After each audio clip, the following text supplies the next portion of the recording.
தமிழ் நிறம் நேயர்களுக்கு அன்பு வணக்கம். மீண்டும் உங்களை சந்திப்பதில் மிகுந்த மகிழ்ச்சி. இன்றைக்கு நம்மிடையே ஃபாதர் ஜெகத்கேஸ்வர் அவர்கள் இணைந்திருக்கிறார். வாருங்கள் நேயர்களே, ஃபாதர்கிட்ட பேசலாம். வணக்கம் ஃபாதர். வணக்கம் ஃபாதர். சமீபத்தில் இந்த தொகுதி மறுவரை அது குறித்த ஒரு பெரிய பேசுபொருளாக போயிட்டு இருந்துச்சு. கிட்டத்தட்ட ஒரு 7 மாநில முதல்வர்கள் உள்ளிட்ட கட்சியில் இருந்து வந்திருந்தாங்க. தமிழக முதல்வர் தான் அதை தலைமையேற்று நடத்தினார். அது ஒரு வரலாற்று தருணம் அப்படின்னு சொல்லிட்டு எல்லாரும் ஸ்லாகிக்கிறாங்க. அந்த நிகழ்வுடைய முக்கியத்துவம், தொகுதி மறுவரை பற்றின உங்களுடைய பாயிண்ட் ஆஃப் வியூ ஃபாதர். முதலில் மாண்புமிகு திரு மு.க. ஸ்டாலின் அவர்கள் முன்னெடுத்த இந்த முயற்சிக்கு 7 மாநில முதல்வர்கள் அல்லது ஒரு பிரதிநிதி இவர்கள் வந்தது என்பது ஒரு மிக முக்கியமான நிகழ்வு. தேசிய முன்னணி அமைக்கப்பட்டது உங்களுக்கு தெரியும். பிபி சிங் அவர்கள் பிரதமரான அந்த ஒரு வரலாற்று தருணம். மண்டல் கமிஷன் அறிக்கை ஏற்கப்பட்டது. ஒன்றிய அளவில் இடஒதுக்கீடு என்று வரலாற்று மடைமாற்றங்கள் நிகழ்ந்தது. ட்ராஜெக்டரி சேஞ்ச் நிகழ்ந்த அந்த தருணத்தில் தான் சென்னையில் இது போன்ற பெரிய நிகழ்வுகள் நடைபெற்றது. அதற்கு பிறகு இப்போதுதான் நடைபெறுகிறது. அது ஏனென்றால் இந்திய குடியரசினுடைய அடிப்படை தன்மைகளை மாற்றுகின்ற ஒரு முயற்சியாக இந்த டீலிமிட்டேஷன், தொகுதி மறு வரையறை என்பதும் சீரமைப்பு என்பதும் அமையப் போகிறது. சில நகர்வுகளை நம்ம டாக்டிக்கல் நகர்வுகள் என்று சொல்வோம், சில நகர்வுகளை நாம் டாக்டிக்கல் நகர்வுகள் என்று சொல்வோம், சிலவற்றை ஸ்ட்ராட்டஜிக் நகர்வுகள் என்று சொல்வோம். டாக்டிக்கல் நகர்வுகள் குறுகிய கால அல்லது தற்காலிக தன்மை கொண்டவை. இப்போது அண்ணா திராவிட முன்னேற்றக் கழகத்தோடு கூட்டணி அல்லது ஒரு தேர்தல் வருகின்ற பொழுது பல்வேறு கூட்டணி என்றால் நிறைய பெருவாரியாக அவை டாக்டிக்கல் நகர்வுகளாகத்தான் இருக்கும். ஆனால் ஸ்ட்ராட்டஜிக் நகர்வுகள், மூலோபாய நகர்வுகள் நெடுங்கால தன்மைகள் கொண்டவை, அடிப்படைகளை மாற்றக்கூடியவை. ஆர்எஸ்எஸ் அமைப்பு இந்திய நிலப்பரப்பை பொறுத்தவரையில் அது ஒரு ஸ்ட்ராட்டஜிக் வியூ அதுக்கு உண்டு. இதனுடைய அடிப்படை தன்மையை மாற்றுவது. எப்படி சீனாவில் கேள்வி கேட்கப்பட முடியாத அதிகாரம் கம்யூனிஸ்ட் கட்சிக்கு இருக்கிறதோ, அங்கு ஜி ஜின்பிங் என்றால் அவர் சொன்னால் எல்லாம் நடக்கும். அல்லது ரஷ்யாவில் எப்படி விளாடிமிர் புட்டின் அவருடைய அந்த கட்சி, அவர் சார்ந்த ஒரு ஒழுங்கு இருக்கிறதோ, இப்பொழுது துருக்கியில் எர்டகான். இதே போல கேள்வி கேட்கப்பட முடியாத, வேறு எவராலும் மாற்றப்பட முடியாத ஒரு அதிகார ஒழுங்கை இந்தியாவிற்குள் நிறுவ வேண்டும். அது சனாதனத்தன்மை கொண்டதாக இருக்க வேண்டும். உயர் சாதி அந்த மேலதிகாரத்தை நிரந்தரமாக நிறுவுவதாக இருக்க வேண்டும் என்பது அதனுடைய ஒரு மூலோபாய இலக்கு, இந்த ஸ்ட்ராட்டஜிக் ஒப்ஜெக்டிவ். அதற்கு இடையூறாக நீங்கள் இருப்பது பார்த்தீர்கள் என்றால் ஒரு 3-4 விஷயங்கள். ஒன்று, மாநில கட்சிகள் மிகப்பெரிய இடையூறாக இருக்கின்றன. 2, தென்னக மாநிலங்கள் அவர்களினுடைய லட்சியத்திற்கு இடையூறாக இருக்கின்றன. 3வது, மொழி சார்ந்த அந்த தேசிய உணர்வுகள், அது மாநில கட்சிகளோடு இணைந்து வருவது. ஏனென்றால் அடிப்படையில் இந்த நாடு உருவாக்கப்பட்டதே மொழிவாரி மாநிலங்களின் அடிப்படையில் தான் உருவாக்கப்பட்டது. குறிப்பாக இந்த 3ஐயும் அவர்கள் இலக்கு வைத்து இல்லாததாக்க வேண்டும். தென்னகத்தினுடைய ஆதரவு இல்லை என்றாலும் மாநில கட்சிகள் எழுந்து விடாதபடியும் அவர்களினுடைய ஒரு கோர் நிலப்பரப்பு என்று சொல்லப்படுகின்ற அந்த ஹிந்தி நிலப்பரப்பு, ஹார்ட்லேண்ட் ஆஃப் இந்தியா என்று சொல்வார்கள். அந்த நிலப்பரப்பு என்பது உத்தரப்பிரதேசம், மத்திய பிரதேசம், பீகார், சத்தீஸ்கர், உத்தராகண்ட் உள்ளிட்ட மாநிலங்களும், அவர்களுக்கு தோதாக வரக்கூடிய மகாராஷ்டிரா உள்ளிட்ட மாநிலங்களும் தான் அவர்களினுடைய. அந்த மாநிலங்களினுடைய நிலப்பரப்பில் ஒரு பெரும்பான்மையை கட்டுப்படுத்தினாலே இந்தியாவினுடைய அதிகாரத்தை கட்டுப்படுத்த முடியும் என்கின்ற ஒழுங்கிற்கு கொண்டு வர விரும்புகின்றார்கள். தென்னகத்தினுடைய ஒட்டுமொத்த தென்னகத்தினுடைய அரசியல் வலுவை அவர்கள் பலவீனப்படுத்த விரும்புகின்றார்கள். மாநில கட்சிகளை மட்டும் இரலவெண்டாக அவர்கள் இருந்துவிட்டு போகிறார்கள், அவ்வளவுதான் என்கின்ற அளவில் கொண்டு வந்து நிறுத்த வேண்டும் என்பது அவர்களினுடைய திட்டம். இதற்கான ஏற்பாடுகளை அவர்கள் முன்னதே செய்து விட்டார்கள் என்பதற்கு நீங்கள் பாராளுமன்ற புதிய கட்டிடம், அவர்கள் அந்த ஆர்கிடெக்சரல் பிளானிங்லேயே நீங்கள் பார்த்தீங்கன்னா இப்போது நாம் பாராளுமன்றம் இருப்பது 543 இருக்கைகள் இடங்கள். ஆனால் 888 இருக்கைகள் மக்களவை, லோக்சபா, அதிலேயே அவர்கள் நிறுவி இருக்கிறார்கள். என்றால் அவர்களினுடைய இலக்கு என்பது விரைவான ஒரு காலத்தில் 888 தொகுதிகளாக கொண்டு வந்து நிறுத்த வேண்டும் என்பதாகத்தானே இருக்கிறது இல்லையா? அல்லது இப்பொழுது நீங்கள் மாநிலங்களவையினுடைய இப்போதைய இப்போது இருப்பது என்பது 245. ஆனால் மாநிலங்கள் அவை இப்போது புதிய கட்டிடத்தில் இருப்பது 384. அப்போ மாநிலங்களவையிலும் அவர்கள் ஏதோ ஒரு என்றால் இந்த மறு சீரமைவை சட்டமன்ற தொகுதிகளுக்கும் அவர்கள் கொண்டு வரப்போகிறார்கள். பாராளுமன்றத்தோடு அவர்கள் நிறுத்தப் போவது இல்லை. சட்டமன்றங்களுக்கும் அவர்கள் கொண்டு வருவார்கள், வரப்போகிறார்கள். அப்படி வருகின்ற போது மாநிலங்களவையிலும் ராஜ்யசபாவிலும் அவர்களினுடைய பெரும்பான்மை நிரந்தரமாக இருப்பதை போல நிறுவ வேண்டும் என்கின்ற அந்த போக்கினை நாம் காண முடிகின்றது. நீங்கள் புதிய கட்டிடத்தில் அஃப்கோர்ஸ் 2 மாநிலங்களவையும் மக்களவையும் இணைந்து நடத்துவதற்கான அந்த ஒழுங்கும் அங்கு 1284 அப்படின்னு நினைக்கிற 72 இருக்கைகள் கொண்ட நெடுமரங்கும் அங்கு ஏற்பாடு செய்யப்பட்டிருக்கு. ஸோ இது ஏற்கனவே அவர்கள் திட்டமிட்டுத்தான் அந்த திசையை நோக்கி அவர்கள் நகர்கிறார்கள். ஆக இதில் நம்ம என்ன ஆகும் அப்படின்னா, இது எப்படி இது ஏற்கனவே முடிவு செய்யப்பட்டிருந்தாலும் கூட இதற்கு முன்பு இது இப்படி நிறைவேற்ற வேண்டும் என்று வந்த பொழுது 25 ஆண்டுகளுக்கு அவர்கள் அதை ஒத்தி வைத்தார்கள். இப்போதும் அவர்கள் ஒத்தி வைக்க வேண்டும். காரணம், மக்கள் தொகை கட்டுப்பாட்டில் முன்னின்று பொருளாதார வளர்ச்சியை மாநிலங்களுக்கு மட்டுமல்ல நாட்டுக்கும், இன்றைக்கு இந்திய நாட்டுக்கான நிதி பங்களிப்பில் தென்னக மாநிலங்கள் தான் முதன்மை இடம் வகிக்கின்றன. தமிழகம் தான் முதலிடம் வகிக்கிறது. மகாராஷ்டிரா என்று அவர்கள் சொல்லிக் கொள்வார்கள். ஆனால் மகாராஷ்டிராவில் கணக்கெழுதுகிற நிறுவனங்களினுடைய தலைமையகம் தான் அங்கு இருக்கிறதே தவிர இயங்கும் தொழிற்சாலைகள் பல தமிழ்நாட்டில் இருக்கின்றன. எனவே தமிழ்நாட்டினுடைய நீர்வளம், தமிழ்நாட்டினுடைய ஏனைய இயற்கை வளங்கள், தமிழ்நாட்டின் மனித வளம், மனித ஆற்றல் இவற்றையெல்லாம் பயன்படுத்தி கொண்டு வாழுகின்ற ஒன்றிய அரசு அதிகாரத்தில் மட்டும் இடம் கொடுக்க முடியாது என்கின்ற ஒரு ஒழுங்கை அதை நிறுவனமயப்படுத்துகிறது. மாற்றப்படத்தக்க தன்மை கொண்டது அல்ல, மாற்றப்பட முடியாதபடி அதை மாற்றுகிறது. இப்போது தமிழ்நாட்டுக்கு 39 தொகுதிகள் நமக்கு இருக்கின்றன. இந்த டீலிமிட்டேஷன் வந்ததுன்னா அது 32ஆக சுருங்கும். கேரள மாநிலத்திற்கு இப்போ எத்தனை இருக்குதுன்னா 20 தொகுதிகள் இருக்கின்றன, அது 15ஆக சுருங்கும். கர்நாடக மாநிலத்திற்கும் 1-2 குறையும், ஆந்திர பகுதிக்கும் 1-2 உறுதியாக குறையும். இப்படி அதே உத்தரப்பிரதேச மாநிலத்திற்கு இப்போது 80 இருக்கிறது, அது 88ஆகவோ ஏன் அதுக்கு அதிகமாக கூட மாறக்கூடும். பீகாருக்கு 40 இருக்கிறது, 46ஆக மாறும். ராஜஸ்தானுக்கு இப்போது 25 இருக்கிறது என்று நினைக்கின்றேன், அது 30ஆக மாறும்.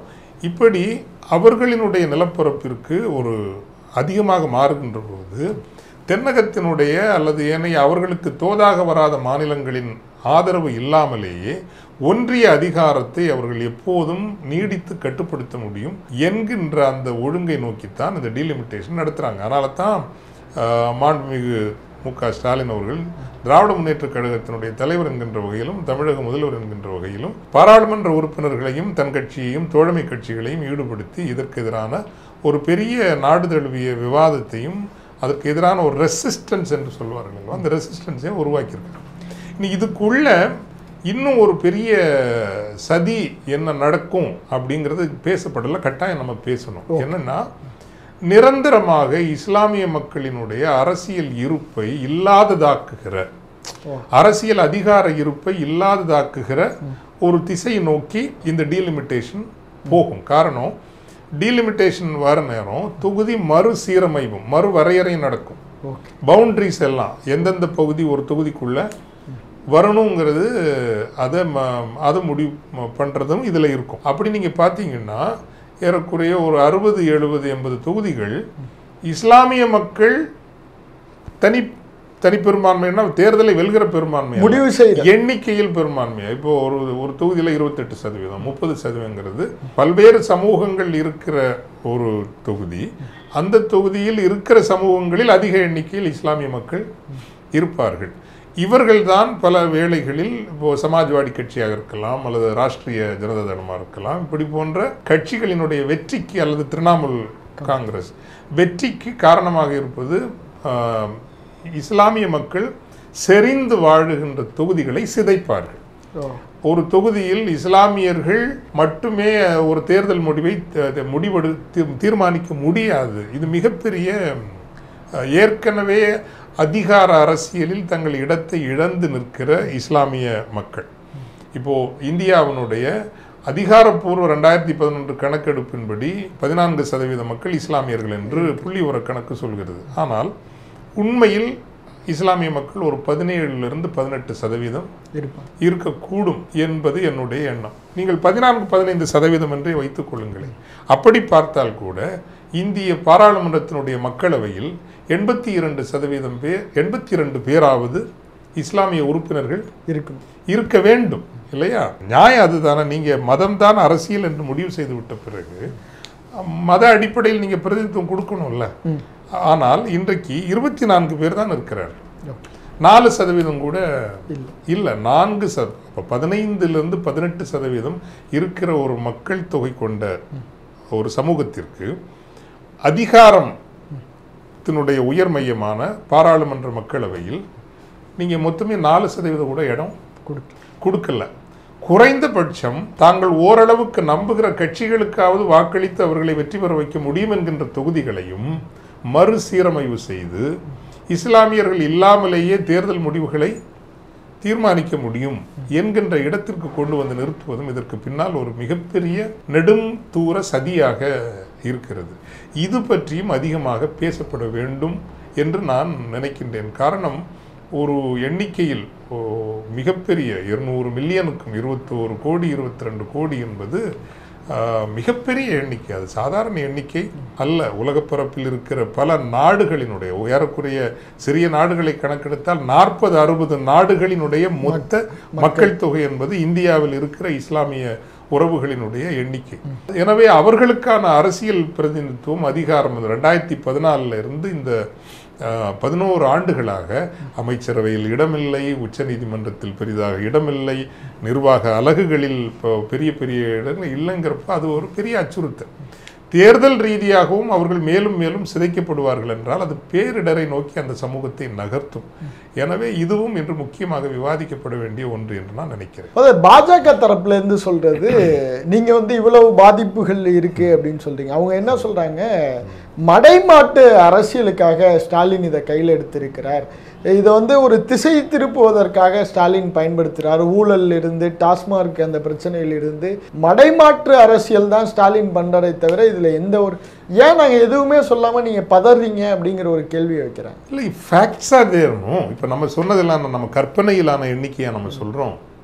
39 தொகுதியிலிருந்து 32 தொகுதியாக தமிழகத்திற்கு எண்ணிக்கை குறையுமே. உத்தரப்பிரதேசத்திற்கு ஏற்கனவே 80 அதிகம், 80 அது 88 உயர்மைங்கிறது ஃபேக்ட். இதுல என்ன கற்பனை இருக்கிறது? அப்போ உங்கள் அரசியல் அதிகாரம் குறையுமா கூடுமா? ஒப்பீட்டளவில் இப்போதே உங்களுக்கு இடமில்லை.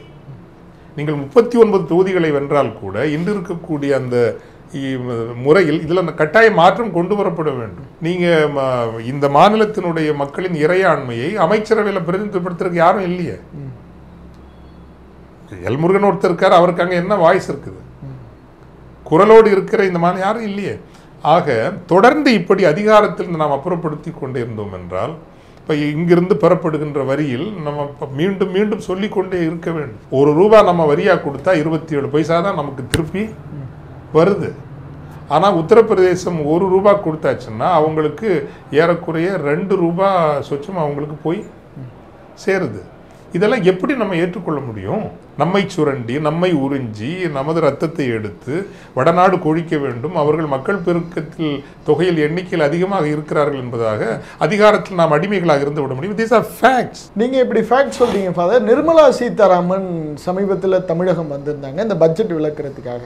அவங்க சொல்கிறாங்க, நீங்கள் சொல்கிறதுலாம் ரைட்டு தான், இப்போ கோயம்புத்தூர்லேயும் சென்னையிலையும் நிறைய பொருளாதாரம் இருக்குது, அரியலூர்லேயும் கோவில்பட்டியிலையும் பொருளாதாரம் சரியா இல்லை, இப்போ இதை எடுத்து அவங்களுக்கு கொடுக்கணுமா அப்படிங்கிற ஒரு ஒரு ஒரு மூர்க்கமான ஒரு வாதத்தை வைக்கிறாங்க அப்படிங்கிற ஒரு குற்றச்சாட்டை அவங்க வைக்கிறாங்க.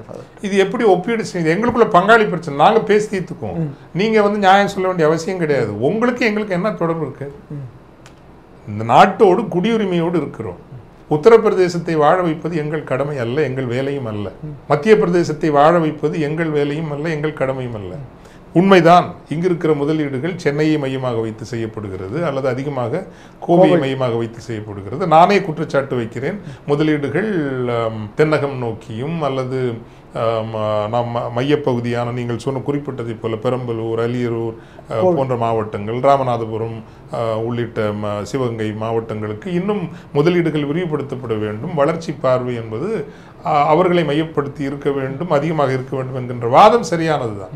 அதற்காக இங்கிருந்து நீங்கள் உறிஞ்சி கொண்டு போய் உத்தரப்பிரதேசத்துக்கு கொடுப்பீர்கள் என்றால் நாங்கள் அதை ஒத்துக்கொள்ள முடியும். இந்தியாங்கிற ஒருமைப்பாட்டை சிதைக்கிறதுக்கான ஒரு முயற்சி. இந்தியா என்கின்ற ஒருமைப்பாடு என்பது, இந்தியா என்பது தேசிய இனங்களினுடைய மாநிலங்களினுடைய கூட்டமைப்பு. இந்தியா என்பது ஒற்றை தேசிய நாடு அல்ல.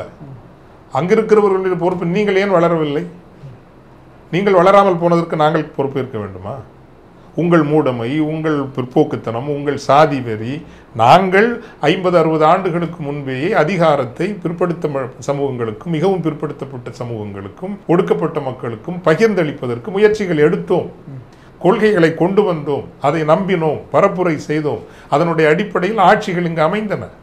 அதனுடைய அடிப்படையில் ஆட்சி அலகுகளில் கூட நீங்கள் அரசு பணிகளுக்காக இருக்கட்டும் அல்லது கல்வி, உயர்கல்வியாக இருக்கட்டும், எல்லா இடங்களிலும் பெண்களுக்கும், ஒடுக்கப்பட்ட மக்களும், விளிம்பு நிலை மக்களுக்கும் மேற்கொள்ளப்பட்ட முயற்சிகளால் தான் தமிழ்நாடு இந்த அளவுக்கு வந்து நிற்கிறது. நீங்கள் இன்றும் அதே சாதி கட்டுமானங்களை இறுகப் பற்றி கொள்வீர்கள். மத வெறியினுடைய ஒரு கிரேடிலாக, தொட்டிலாகத்தான் நிரந்தரமாக நீங்கள் தாலாட்டு பாடிக்கொண்டே இருப்பீர்கள். மத வெறிகளுக்கும் கலவரங்களுக்கும் ஒரு தொகுப்பு மக்களை நிரந்தரமாக பிற்போக்குத்தனத்திலே வைத்திருப்பீர்கள். அவற்றிற்கெல்லாம் நாங்கள் விலை கொடுக்க வேண்டும், நாங்கள் ஒவ்வொரு நாளும் உணவளித்துக் கொண்டே இருக்க வேண்டும் என்றால் அது எப்படி நியாயமாகும்? அந்த இடத்திற்கு இப்போ குஜராத்திற்கு இப்போ பூகம்பம் வந்தது, தமிழர்கள் செல்லவில்லையா? அல்லது போர் நடந்தது, கார்கில் யுத்தத்தின் போது தமிழர்கள் நிதி திரட்டி அனுப்பவில்லையா? தேசப்பற்றை காட்டுவதற்கு பல வழிகள் இருக்கின்றன. தமிழர்கள் காட்டிக்கொண்டுதான் இருக்கிறார்கள். இந்த நாட்டிற்கு இடர் வருகின்ற பொழுதோ, ஏனைய மாநிலங்களில் இயற்கை பேரிடர்கள் நிகழ்கின்ற பொழுதோ அதற்குரிய ஒரு தோழமையை, அன்பை, சகோதர உறவை தமிழர்கள் காட்டித்தான் வருகிறார்கள், செய்து கொண்டுதான் வருகிறார்கள். ஆனால் உங்களினுடைய நிரந்தர போதாமைகளுக்கு, உங்களினுடைய நிரந்தர குறைபாடுகளுக்கு நாங்கள் பொறுப்பேற்க முடியுமா என்றால் முடியாது. எங்களை சுரண்டி நீங்கள் மத்திய பிரதேசத்தை வளர்க்க வேண்டும் என்றால் அது நடக்கக்கூடாது. அதனால் வந்து எங்களுக்குள்ள பிரச்சனை இருக்கு, அதை நாங்கள் பேசி தீர்த்துப்போம். அது பங்காளி சண்டை, அது பிரச்சனை. அதுக்காக நீங்கள் நியாயம் சொல்கிறதுக்கு புதுடில்லியிலிருந்து வர வேண்டிய அவசியம் கிடையாது. கண்டிப்பாக ஃபாதர். இப்போ நீங்கள் சொல்கிற மாதிரி பார்த்துக்கிட்டா இந்த விகிதாச்சார அடிப்படையில் தொகுதி மறுவரையே ரீகன்சிடர் பண்ணணும்னு சொல்கிறீங்களா? இல்லை, அதாவது இப்போ அமெரிக்காவில் இருக்க பார்த்தீங்களா நீங்கள் வந்து, அது பாப்புலர் ஓட்டுன்னு ஒன்று இருக்குது, மாநிலங்களுக்கான வாக்குகள் என்று இருக்கிறது. சில மாநிலங்களுக்கான வாக்குகள் மாறாது. இவ்வளவுதான்னா அவ்வளவுதான்.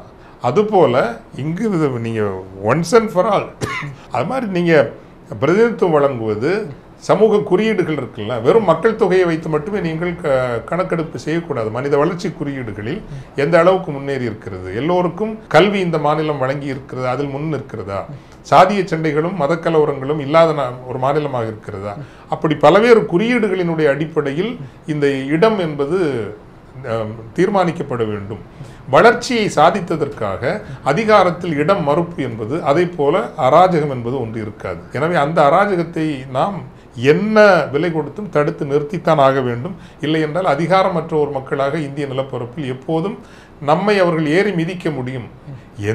அல்லது என்ன ஒழுங்கு கொண்டு வரணும்னா, எங்கள் மாநிலம் இப்படி கொண்டு வாங்கல, நீங்கள் எங்கள் மாநிலம் தொடர்பான ஒன்று என்றால் வரி விதிப்பினுடைய உரிமை எங்கே கொடுத்துட்டு நீங்கள் அதிகரிச்சுக்கோங்க, ஒன்றும் பிரச்சனை இல்லை. நாங்கள் உங்களுக்கு என்ன, எங்கள் மக்கள் தொகைக்கு ஏற்றபடி நாங்கள் உங்களுக்கு வரி கொடுத்துக்கிறோம். 100% வரி விதிப்பு உரிமையும் நீங்கள் எங்களுக்கு கொடுத்து விடுங்கள். மக்கள் தொகை அடிப்படையில் அந்த வரி எவ்வளவு கொடுக்கணுமோ நாங்கள் கொடுத்துக்கிறோம். அப்படி அவங்க வைக்கிறதுக்கு தயாராக இருப்பாங்களா? இருக்க மாட்டாங்களா? அத்தனை நீ கன்கரண்ட் லிஸ்ட் வேண்டாம், நான் அடிக்கடி சொல்வதை போல ஒத்திசைவு பட்டியலை ஒழித்து விடுங்கள். ஏன் ஒன்றிய அரசு வைத்திருக்கிற பட்டியல் கூட நீங்கள் நாட்டை பாதுகாப்பது, நாட்டினுடைய கரன்சி, நிதி நிர்வாகம், இப்படி ஓரிரு விஷயங்களை தவிர எல்லாம் மாநிலங்களுக்கு நீங்க கொடுத்துருங்க. மாநிலம் தொடர்பான ஒரு பிரச்சனை வருகின்ற போது அதில் இந்த மாநிலத்தில் உள்ள பாராளுமன்ற உறுப்பினர்கள் பெருவாரியானவர்கள் எதை ஒத்துக்கொள்கிறார்களோ அதுதான் ஏற்றுக்கொள்ளப்படும். அதில் மத்திய பிரதேசக்காரங்களுக்கோ உத்தரப்பிரதேசக்காரங்களுக்கோ எதுக்கு ரோல் இருக்கணும்? எதுக்குங்க ரோல் இருக்கணும்? தமிழ்நாட்டினுடைய கனிம வளங்களை பற்றி முடிவு செய்வதற்கு சத்தீஸ்கர், உத்தராகண்ட், மத்திய பிரதேசம், மேற்கு வங்கம் இவர்களுக்கு என்ன உரிமை இருக்கணும்? அப்படின்னா நீங்கள் இங்கே கொடுத்துருங்களேன், நீங்கள் சுருக்கிக்குங்க, 32 பேர் நீங்கள் சுருக்கிக்குங்க. ஆனால் தமிழக கடல் பரப்பு பற்றி ஒரு கொள்கை வருகிறது என்றால், தமிழகத்தினுடைய கனிம வளங்கள் பற்றி ஒரு கொள்கை வருகிறது என்றால், தமிழகத்தினுடைய கல்வி பற்றி ஒரு கொள்கை வருகிறது என்றால், அதில் வேறு மாநில பாராளுமன்ற உறுப்பினர் தமிழர்கள் கேட்கவே மாட்டார்கள். உத்தரப்பிரதேசத்தினுடைய கல்வி எப்படி இருக்க வேண்டும், அங்கு இருக்கிற கனிம வளங்கள் எப்படி நிர்வகிக்கப்பட வேண்டும் என்று அதில் உரிமை கோருவதற்கு ஒருபோதும் தமிழகத்தினுடைய பாராளுமன்ற உறுப்பினர்கள் வரமாட்டார்கள். தமிழகத்தினுடைய அடிப்படைகளில் முடிவெடுப்பதற்கு அப்போ பாராளுமன்றத்தில் அந்த ஒழுங்கையை சேர்த்து கொண்டு வாங்க. நீங்கள் டீலிமிட்டேஷன் கொண்டு வரது அதிகார குறைப்பு என்பதனால் தான் நாம் பதறுகிறோமே தவிர எண்ணிக்கையில் அதிகமாக இருக்க வேண்டும் என்பதால் மட்டுமல்ல. அப்போ அந்த அதிகார குறைப்பு நிகழாமல் இருப்பதற்கு நீங்கள் பாதுகாப்பு ஒழுங்குகளும் சேர்த்து கொண்டு வந்தீர்கள் என்றால் அதை நாம் வரவேற்க போகிறோம், ஏற்றுக்கொள்ள போகிறோம். நான் சொல்வதை போல எல்லாத்தையும் நீங்கள் டிஸ்ட்ரிபியூட் பண்ணி மாநில அரசுக்கு கொடுங்க, வரி விதிக்கும் உரிமையை கொடுங்க. சென்னையில் விமான நிலையம் இருக்குன்னா அது மாநில அரசுகிட்ட கொடுங்க.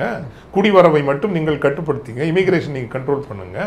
விமான சேவையை மாநில அரசுக்கு கொடுங்க, அல்லது துறைமுக சேவையை நீங்கள் மாநில அரசுக்கு கொடுங்க. எதுக்கு கடல் பரப்பு, எதுக்கு 500 மீட்டருக்கு மேலே அவங்க வரணும், நாங்கள் கண்ட்ரோல் பண்ணிக்கிறோம். இப்படி எத்தனையோ விஷயங்களில் நீங்கள் மாநில அரசுகளுக்கு நீங்கள் உரிமைகளையும்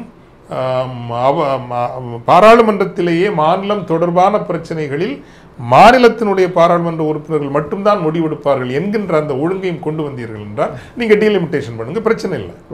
அப்படி இல்லாத பட்சத்தில் வடக்கத்தி சர்வாதிகாரத்திற்கு நிரந்தரமாய் நாங்கள் உள்ளாக்கப்படுவோம் என்கின்ற அச்சம் ஏற்கனவே உங்களுக்கும் எங்களுக்கும் ஒரு ஒரு உளவியல் போர் இருக்கிறது, பண்பாட்டு போர் இருக்கிறது, மொழி போர் இருக்கிறது. இப்படி இருக்கிற சூழலில் எங்களை அழிக்க வருகிறீர்கள், அந்த வரலாறும் உங்களுக்கு இருக்கிறது. ஒருபோதும் உங்களை அழிப்பதற்கு நாங்கள் வந்ததில்லையே, வருவதும் இல்லையே, வரப்போவதும் இல்லை. எங்களை நசுக்குவதற்கும் எங்களை விளிம்பு நிலைக்கு தள்ளுவதற்கும் நீங்கள் வராதீர்கள் என்பதுதான் நமது ஒரே குரல், ஒரே வேண்டுகோள். நன்றி.